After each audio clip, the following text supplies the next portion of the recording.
bahwa di bulan Ramadan Allah Subhanahu wa taala mentadrib kita, melatih kita untuk apa? Untuk supaya kita ini menjadi orang-orang yang ikhlas. Kita lihat salah satu ibadah di bulan Ramadan, ibadah puasa. Ibadah puasa ini satu-satunya ibadah yang tidak ada yang tahu kecuali pelaku dengan Allah. Kalau ibadah yang lain kan masih tampak tuh. Salat tampak takbiratul ihramnya. Dari mulai takbir sampai salam nampaklah orang salat. Zakat tampak ada hartanya. Haji lebih tampak lagi, yang ngantar satu kecamatan. Gimana tak tampak? Tapi kalau puasa, macam mana caranya kita mendeteksi orang ini puasa? Karena puasa itu tidak tampak. Oh, tampak Ustadz lagi pegang perut, kata siapa? Bisa saja lagi mencret. Oh, nampak tuh bibirnya pecah-pecah kering, lagi panas dalam itu. Oh, dia waktu jalan agak mereng Ustadz, lemas, dia lagi puasa, kata siapa? Demam mungkin tuh. Tidak bisa menilai orang ini puasa atau tidak, itu tidak bisa. Hatta yang ngomong saya puasa saja belum tentu benar. Bisa saja paginya makan kemudian siangnya ngaku puasa. Jadi puasa itu adalah ibadah rahasia, tidak ada yang tahu kecuali Allah Subhanahu wa taala. Lah karena ibadah itu adalah ibadah rahasia, berarti ibadah itu lebih dekat kepada ikhlas dibandingkan riya. Jadi puasa itu ibadah yang sulit kemasukan riya. Bukan berarti tidak bisa kemasukan riya, tapi sulit. Beda dengan sholat, apalagi dia jadi imam. Bisa saja dipasih-pasihkan bacaannya kayak orang 40 tahun di Arab, atau boleh jadi mungkin dipanjang-panjangin gerakannya kayak orang yang paling khusyuk. Bisa kalau sholat itu.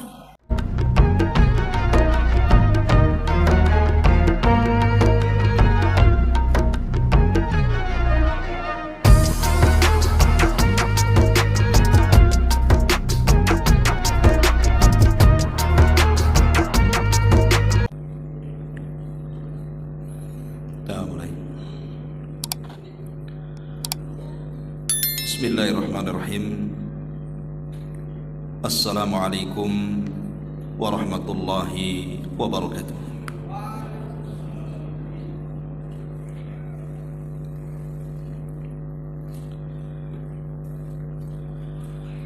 Alhamdulillah. Alhamdulillahilladzi bi ni'matihi tatimmus shalihat. Alhamdulillah. Alhamdulillahilladzi hadana wa kafana wa ja'alana minal muslimin. Asyhadu an la ilaha illallah wahdahu rabbi la syarika lah, wa asyhadu anna Muhammadan abduhu wa rasuluhu alladzi la nabiyya ba'da, amma ba'du. Hadirin dan hadirat yang dimuliakan Allah Subhanahu wa taala. Alhamdulillah, segala puja dan puji hanya milik Allah Subhanahu wa taala, di mana malam ini kembali kita bisa duduk untuk bertalabul ilmi di taman-taman sorga. Tak lupa salawat dan juga salam kita hadiahkan kepada Rasul kita Nabi besar Muhammad sallallahu alaihi wa ala alihi wasallam. Tema di malam hari ini tentu karena beberapa hari ke depan kita akan kedatangan tamu mulia bulan Ramadan, maka kita akan membahas seputar Ramadan yang berkaitan dengan anugerah-anugerah Allah di bulan Ramadan. Dan ini sebagai tarhib menjelang Ramadan. Ma'asyiral muslimin wal muslimat rahimakumullah. Allah Subhanahu wa taala sudah memilihkan kepada kita bulan terbaik. dan itu adalah bulan Ramadan. Dan bulan ini tidak diberikan kepada umat-umat di luar daripada Islam. Di masa jahiliyah, orang-orang musyrik Arab tidak kenal apa itu Ramadan. Mereka hanya mengenal bulan-bulan hurum saja, seperti Dzulqa'dah, Dzulhijjah, Muharram dan Rajab mereka kenal, karena itu bulan-bulan mulia. Tapi Ramadan tidak dikenal oleh orang-orang jahiliyah. Dikenal Ramadan itu ketika Nabi SAW diangkat menjadi Nabi dan Rasul. Dengan turunnya Al-Quran yang pertama kali kepada Rasul, kemudian mengangkat beliau menjadi seorang Nabi, disitulah Ramadan dimuliakan. Karena di dalamnya diturunkan Al-Quran. Bahkan bukan hanya sekedar diturunkan Al-Quran di bulan Ramadan, banyak keutamaan dan keistimewaan yang Allah letakkan di bulan ini, seperti diwajibkannya puasa, digandakannya berbagai macam pahala, dan lain sebagainya. Inilah yang kita akan bahas. Lalu apa saja anugerah-anugerah Allah yang Allah letakkan di bulan Ramadan di sini? Ma'asyiral muslimin wal muslimat rahimakumullah. Yang pertama,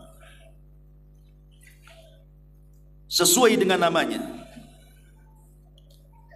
bahwa Ramadan adalah syahru maghfiratin, bulan diturunkannya ampunan Allah Subhanahu wa ta'ala.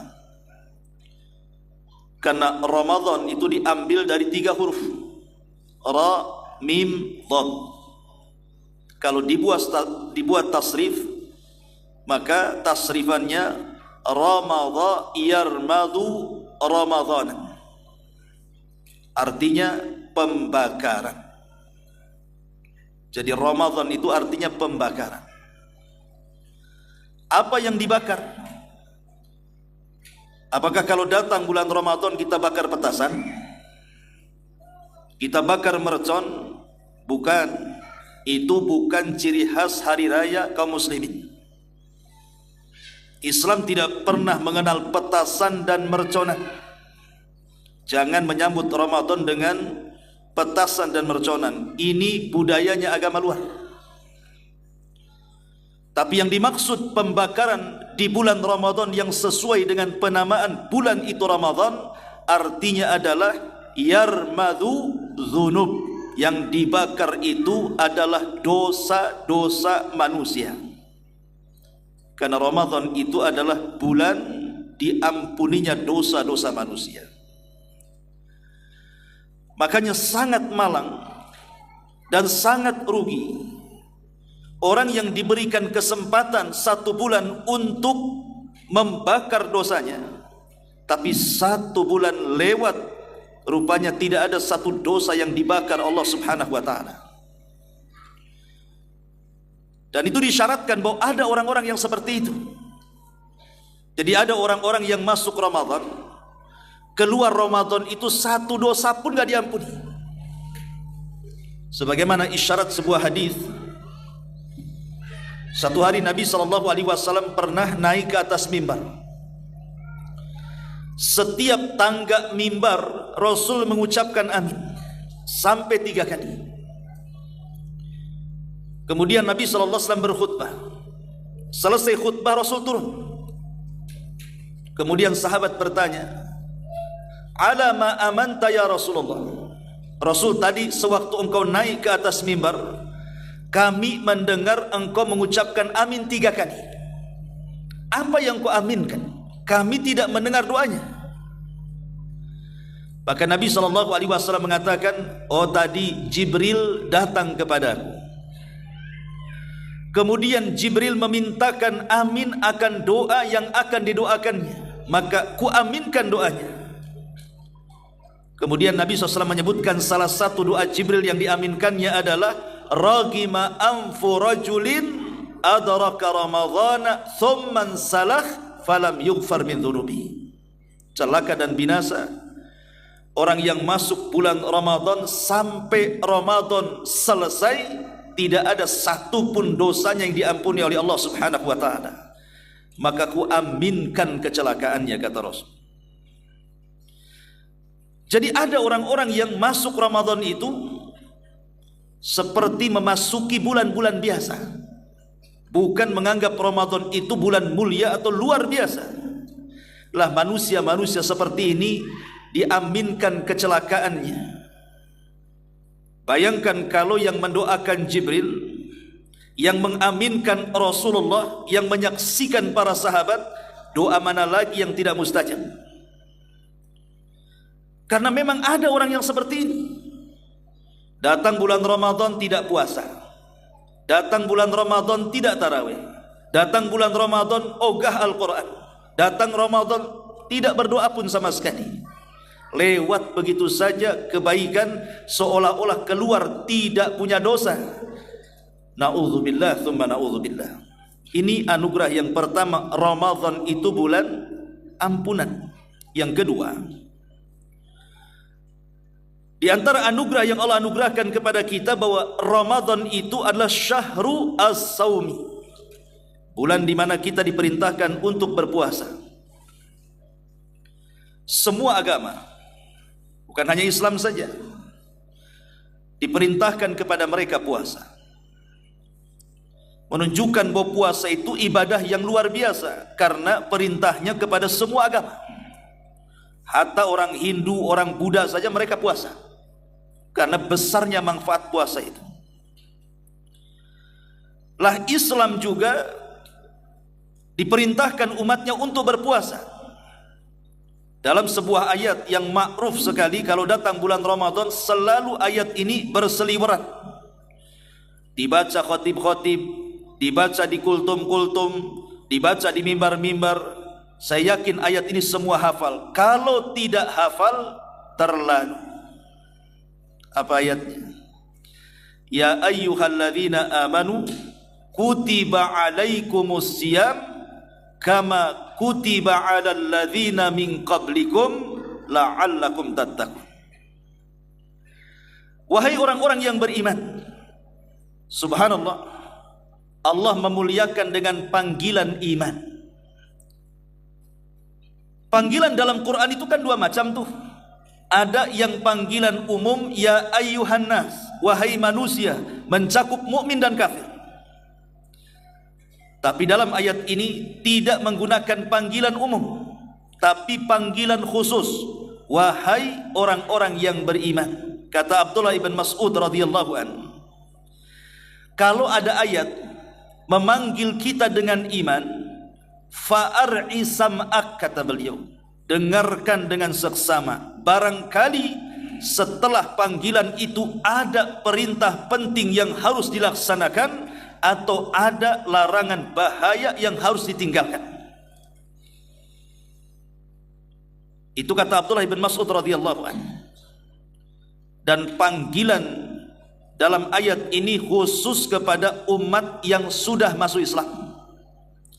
Artinya di luar Islam dia tidak terkena panggilan ini.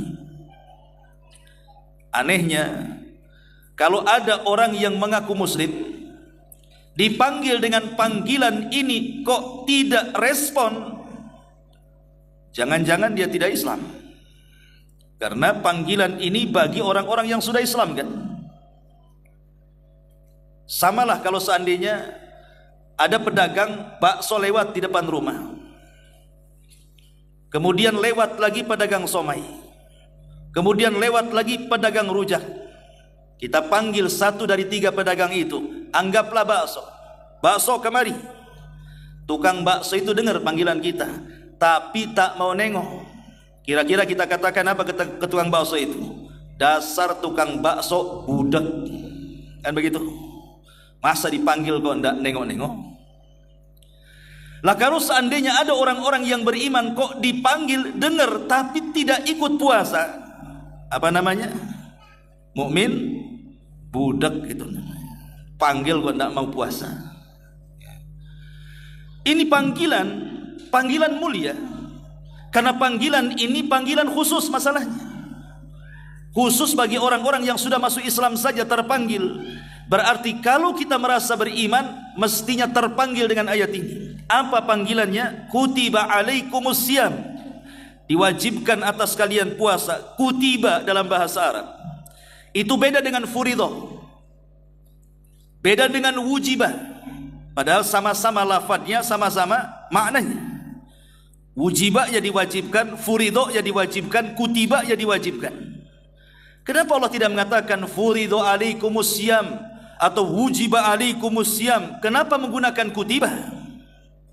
Ulama tafsir mengatakan, apabila pewajiban sesuatu menggunakan lafaz kutiba, berarti amalan yang diwajibkan itu memiliki sesuatu yang sangat berat dilakukan. Contoh, Allah mengatakan kutiba alaikumul qital, diwajibkan atas kalian perang. Perang itu berat apa ringan? Berat. Perlu keberanian. Tidak semua bisa perang. Atau Allah mengatakan kutiba alaikumul qisas, diwajibkan atas kalian qisas. Qisas itu berat.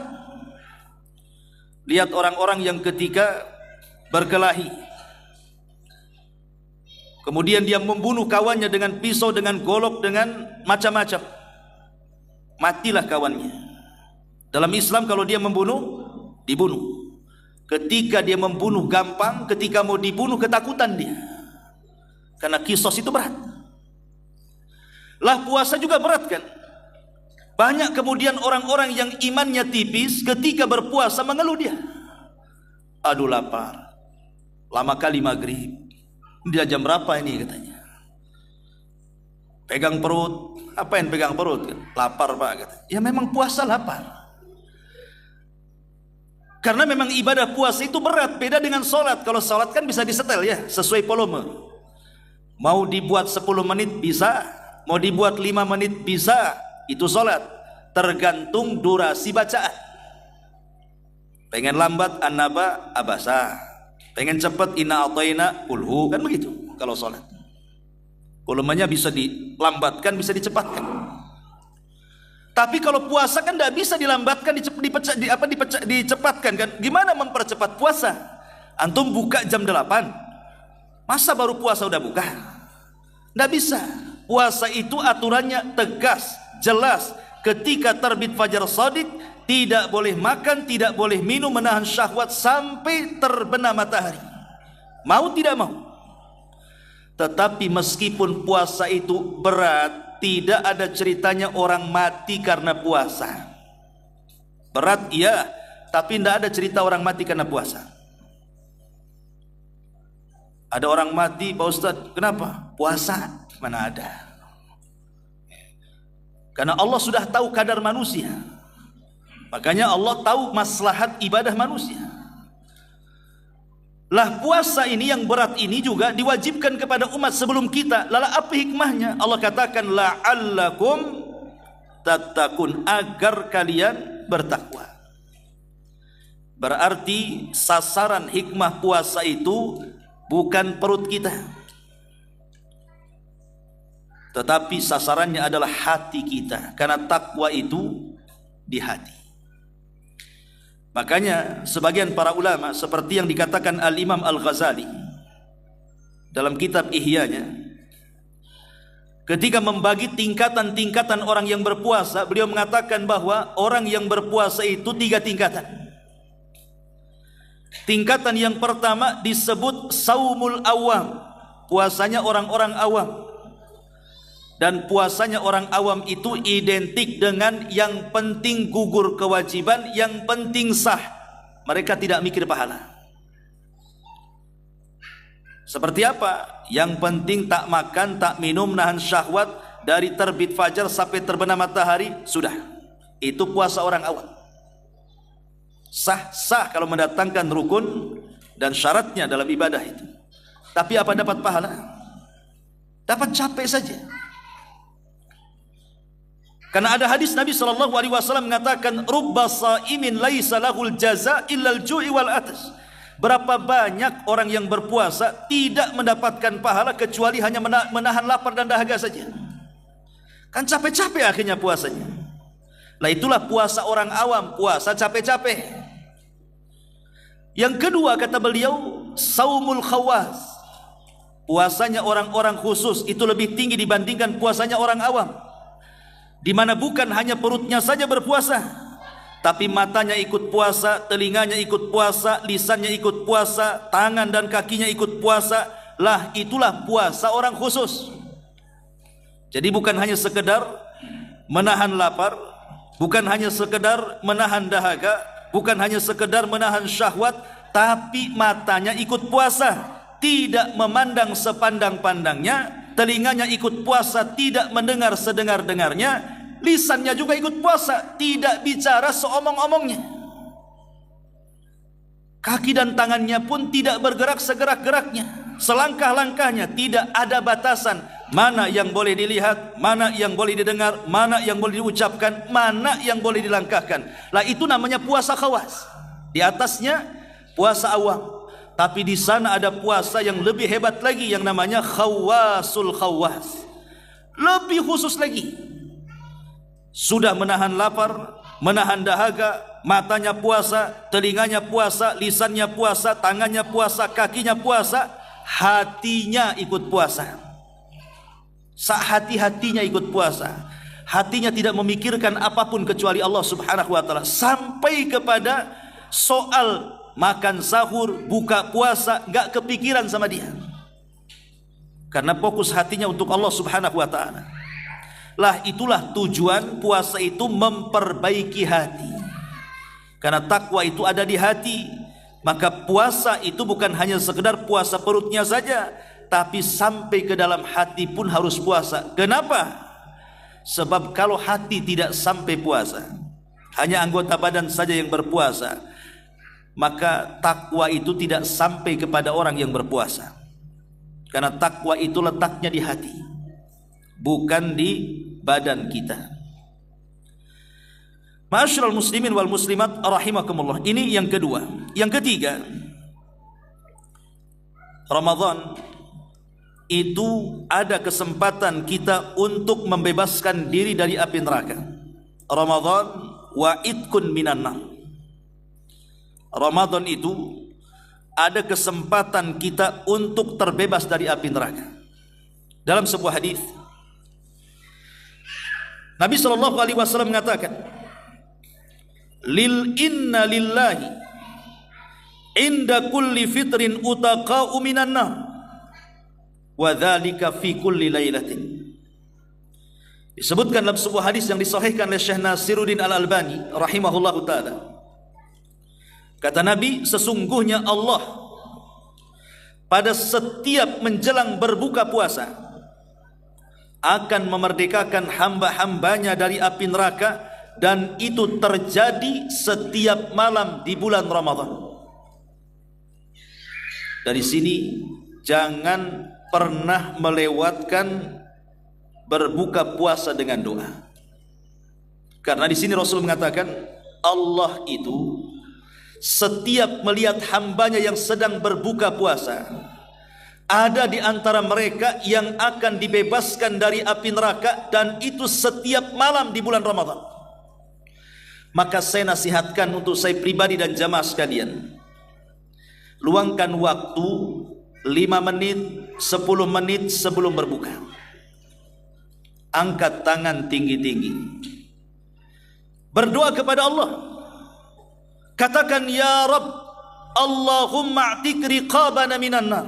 Ya Allah, bebaskan diriku dari api neraka. Kalau perlu doakan juga keluarga kita.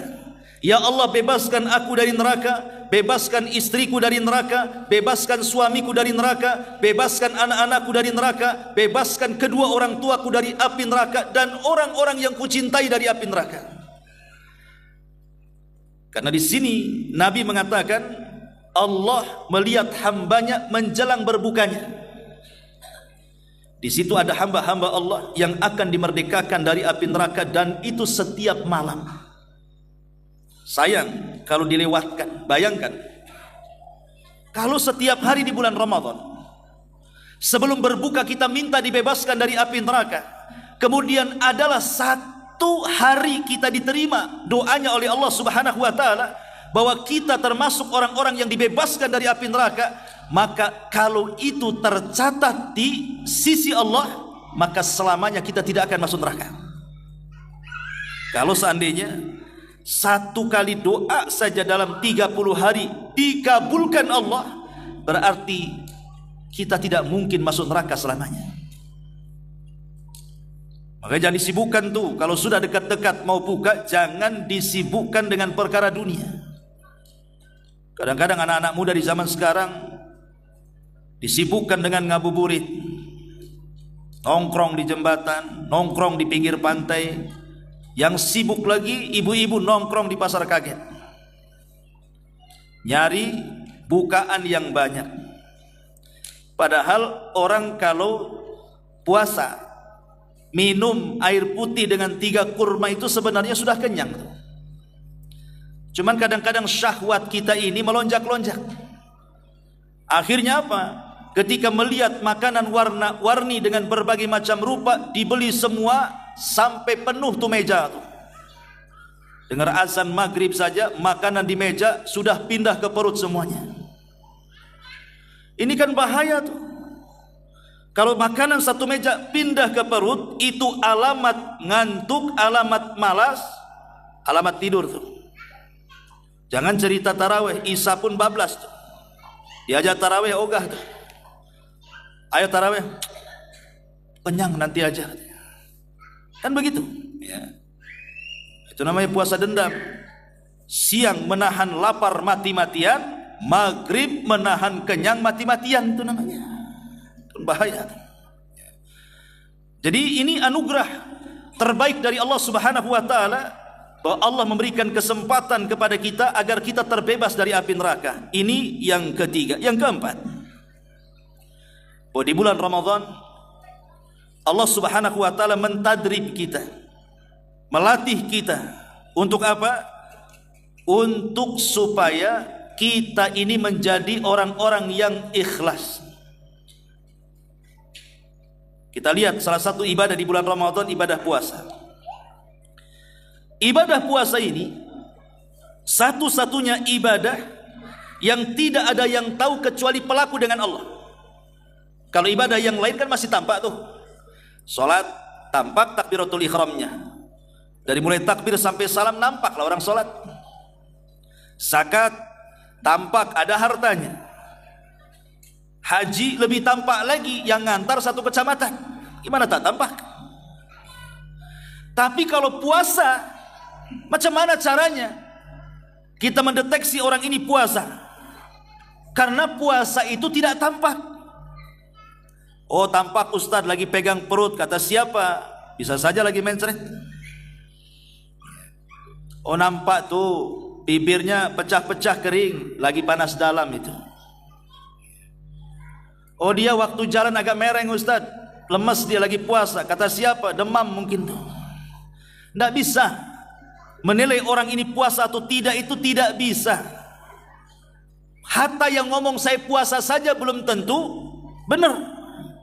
Bisa saja paginya makan, kemudian siangnya ngaku puasa. Jadi puasa itu adalah ibadah rahasia, tidak ada yang tahu kecuali Allah Subhanahu wa taala. Lah karena ibadah itu adalah ibadah rahasia, berarti ibadah itu lebih dekat kepada ikhlas dibandingkan riya. Jadi puasa itu ibadah yang sulit kemasukan riya.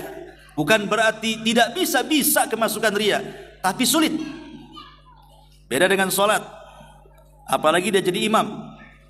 Bisa saja dipasih-pasihkan bacaannya kayak orang 40 tahun di Arab, atau boleh jadi mungkin dipanjang-panjangin gerakannya kayak orang yang paling khusyuk. Bisa kalau sholat itu.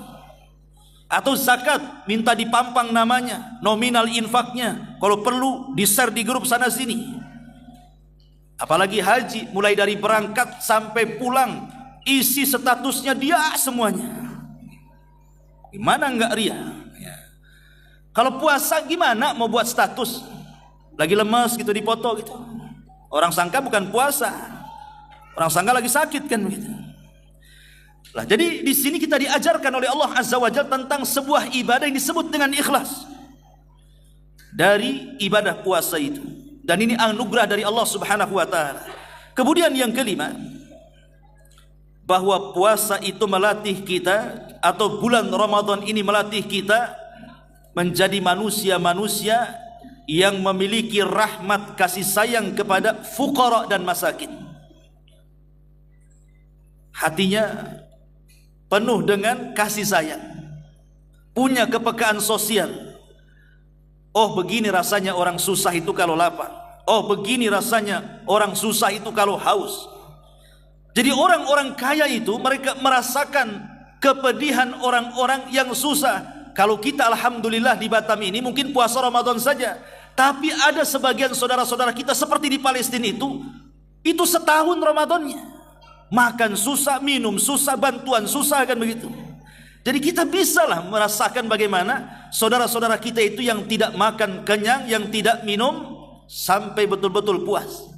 Lah Ramadan mengajarkan itu semuanya. Dulu di zaman Nabi SAW, sahabat Ali radhiyallahu an pernah bernadar. Ketika salah satu putranya sakit, Ali mengatakan, kalau Hasan ataupun Husain ini sehat, maka aku akan berpuasa 3 hari dalam bulan ini. Qadarullah, sehat pula anaknya. Maka akhirnya kemudian Ali pun harus melaksanakan nadarnya. Maka Ali pun kemudian berpuasa. Di hari pertama, Fatimah ingin menyenangkan suaminya. Dia pun bekerja kepada seorang Yahudi. Setelah kemudian dia mendapatkan upah, di sore harinya dia belikan adonan roti, kemudian membuat adonan roti untuk makanan suaminya terlezat. Ketika menjelang berbuka, makanan itu sudah disiapkan, rupanya pintu diketuk. Pas dilihat, rupanya orang miskin yang kelaparan. Kata Ali radhiyallahu anhu kepada Fatimah, wahai Fatimah, bagaimana kalau makanan ini kita kasihkan kepada dia? Kata Fatimah, ya terserah. Akhirnya diberikan kepada orang miskin yang kelaparan. Ali hanya memakan al-aswadan. Aswadan itu kurma kering dan air putih saja.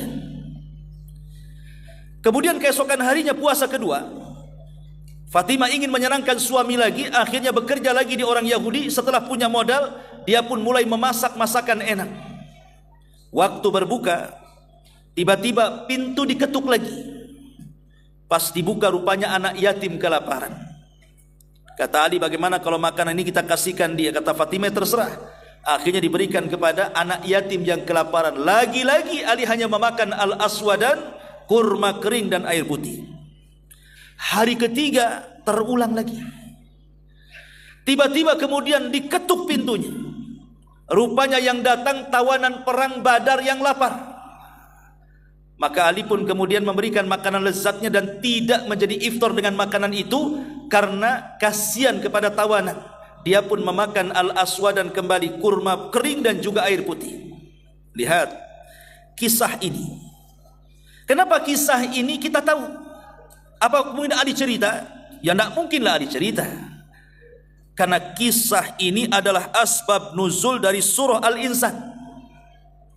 Jadi peristiwa Ali bin Abi Thalib ini turun ayat di mana Allah Subhanahu wa taala mengatakan yufuna bin nadri wa yakhafuna yawman kana syarruhu mustatira wa yut'imuna at-ta'ama ala hubbihi miskinan wa yatiman wa asira.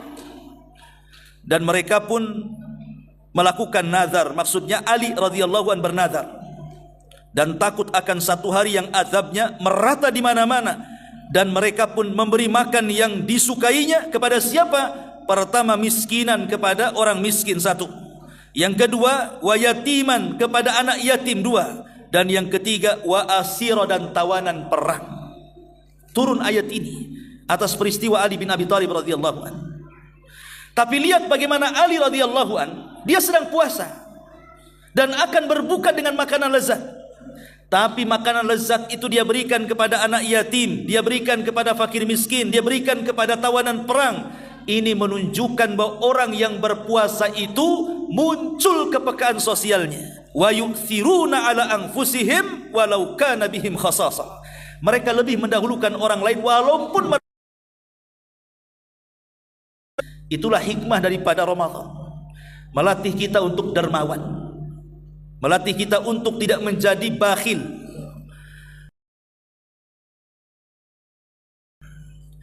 Ma'asyiral muslimin wal muslimat rahimakumullah. Kemudian yang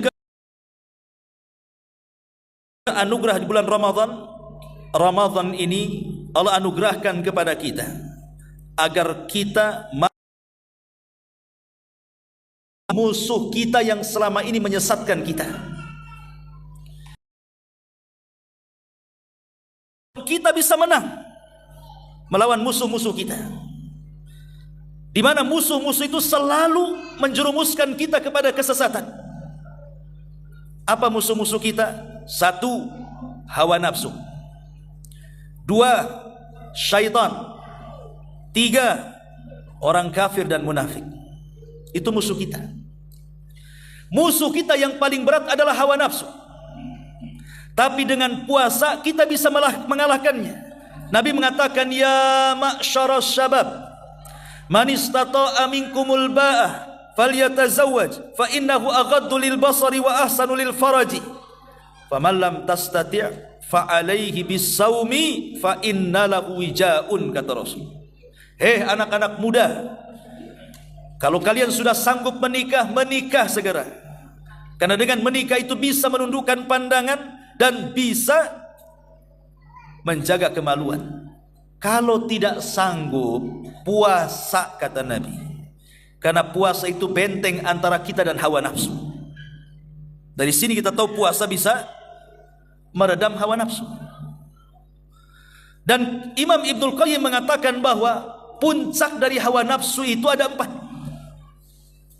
Pertama, fudulut ta'am, banyak makan, banyak minum. Karena dengan banyak makan akhirnya kekenyangan. Kalau sudah kekenyangan akhirnya kemalasan. Kalau sudah malas, susah untuk ibadah. Lihat orang kenyang itu kan kayak ular sawah habis makan kan. Habis makan tidur.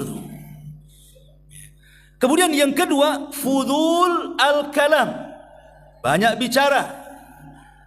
Ketika orang banyak bicara, apalagi sambil ngerumpi, jatuh ke ghibah, jatuh ke dusta, jatuh ke namimah, jatuh ke merendahkan orang, dan begitu seterusnya. Yang ketiga, fudul mukhalatatin nas, berlebihan dalam bergaul, jalan sana, jalan sini, habis hanya untuk main-main saja. Kemudian yang terakhir, fudulul manam, banyak tidur, tidur aja kerjanya. Kalau orang sudah tidur itu, mau 2 jam, 3 jam, 1 hari, gak sadar orang tidur itu, maka akan banyak kebaikan yang luput kepada dia. Karena dia gak sadar berapa jam dia tidur. 4-empatnya bisa dikalahkan dengan puasa. Gak minum, kuranglah tuh makan tuh, kenyang pun kurang. Orang puasa malas bicara, makanya orang puasa itu saking hausnya tahan, dikumpulinnya ludah, telan lagi, dikumpulin telan lagi. Cemana dia mau banyak ngomong? Orang puasa itu dikit bicara biasanya. Saya pun kalau puasa siang-siang ceramah itu cepat haus tuh. Jadi kerjanya hanya nelan ludah saja. Termasuk banyak tidur. Orang puasa lapar, susah tidur biasanya. Dan orang puasa malas main, kesana kemari itu malas. Makanya puasa itu bisa menundukkan hawa nafsu. Insyaallah habis isya kita lanjutkan karena sudah datang waktu isya. Subhanallah bihamdika, asyhadu an la ilaha illa anta astaghfiruka wa atubu ilaik. Allahu ta'ala alam. Assalamualaikum warahmatullahi wabarakatuh.